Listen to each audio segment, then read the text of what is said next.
Hello, Jen here with the first stretcher sketch layout for 2021. I just showed you the sketch right there that we're all going to be working with, and I'm going to stretch it into a 2-page spread. So I'm just starting with a little bit of splatters in the background. It's something I like to do. You can see from the sketch, the way that I interpret it anyways, is that it's on a white background or white cardstock. So I just like to have that little touch of something in that background. So I just have some watercolors and I'm kind of splattering them. I knew that I was going to be working with my Snow and Cocoa 6x6 paper pad that I've been kind of using up throughout the month of January. So I did a little bit of bluish, sort of teal or mint. I mixed it a few different times, so the splatters are a few different colors, and then I added in a little pink there too.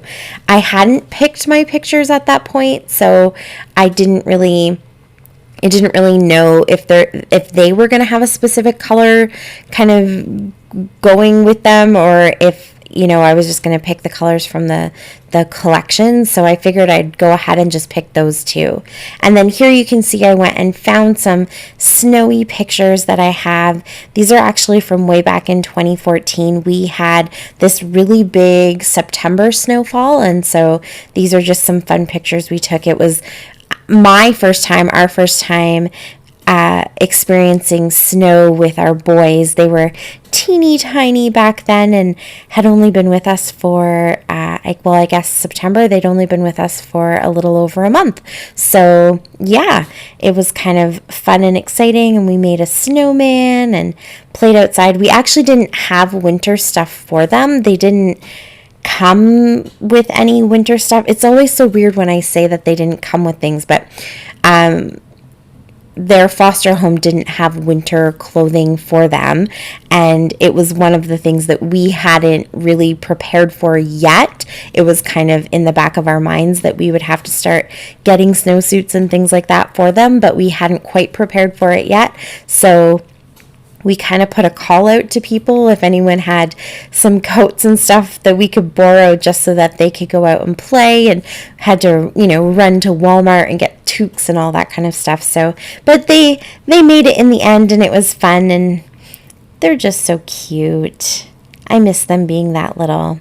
So I went ahead and just picked a bunch of pictures from this kind of series. I wanted to make sure that if I had a picture of just Sebastian, that I also had a picture of just Fox, and then there was obviously that kind of selfie of me with the boys, and then the two boys by themselves, and then the little snowman that they made. So it kind of worked out good. I feel like it fills up that whole 2 pages really nicely. And then the picture of just the two boys was printed, I think I was printing it back then with Snapfish, and you could choose to either print them as 4x6, or I think they print at 4x5 something, which is more true to the size that your cell phone camera was actually taking the pictures. And so that particular picture was printed, and the one of Sebastian and the snowman, those were printed with using that feature, so they were just a touch smaller. And then the picture of me with the two boys and Francis, I don't know why, but for some reason those were printed at 4x6. So the 4x6 length of the picture of me and the two boys kind of filled up that space a little bit, so that it doesn't give this super uniform look to it. It kind of stretches out the center of that side, but it also meant that I could just slightly push the snowman over to the right side a little bit and cut it so that I wasn't chopping my snowman in half. Essentially, that was a really long way of me saying that I didn't want to cut my snowman in half, so I was able to kind of just squish it to the right a little bit, but that longer picture kind of helped to balance everything out. And so I decided to actually put my pictures down first because I knew they were going to take up quite a bit of room along the center of both pages. And then I'm going back now and filling in those gaps so that it looks like there actually is rows of pattern paper flowing behind the pictures. And so you saw me there for a second cut that pink paper, and I had it on the top and the bottom. I was trying to decide if I liked it better on the top or the bottom, and I'm going to go for the bottom. I just think it's heavier, so it kind of grounds everything. So I put down the papers, and then in the sketch, you can see that it looks like there's sort of thicker strips and then thinner ones over top, or in my mind, I instantly thought like a row of paper and then some washi tape over top of it. So now I'm just going into my washi tape to kind of fill in a little bit more so it looks like there's a few more rows of patterns going through the paper. So it's a very loose interpretation. I kind of took the idea of what the sketch was saying, and I definitely made everything horizontal. I'm not going to add any chevron or triangles or anything like that, but the patterns that you see in that paper that kind of looks like a sweater, like a Christmas sweater, that gives you that kind of triangular feel or that geometric shape feel. So I thought that that worked out really good. And because my pictures are so heavy, I didn't want to lose the airiness that the sketch has. So even though I did do a little bit of splattering in the back, it wasn't really to fill in the white space. It was more just to add a little bit of interest. I didn't want to lose all of that white space. So I thought that just these touches of washi tape that have a little bit of silver to them and pretty basic patterns was kind of a nice way to hold on to the white space that is there.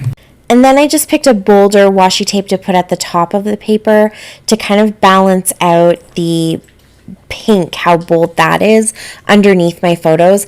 And it looks a little bit more red on screen than it actually is, but I wanted something with a little touch of that red just because I have a little snowflake chipboard piece that I have in there that is a little bit more red, and then the little chipboard piece that says, I think it says Snowflake Kisses, right where Sebastian's head is, right there where my hand is.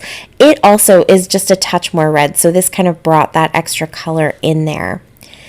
And then I think I forgot to explain the other reason that I put my pictures down first and then pieced my strips kind of in behind and did it that way instead of just laying the strips out and then popping photos on top is because I'm working with a 6x6 paper pad, and it won't stretch the full length of the 2 pages, and I knew that I didn't have many patterns where I still had 2 pieces left over, so I was going to have to try to figure out how to take one single piece of 6x6 paper and make it stretch across all of both pages and all of the pictures. So, and I'm doing that because I'm participating in Shannon's from She's Crafty's mini paper pad class that's going on for 10 weeks, and we're using up our mini paper pads.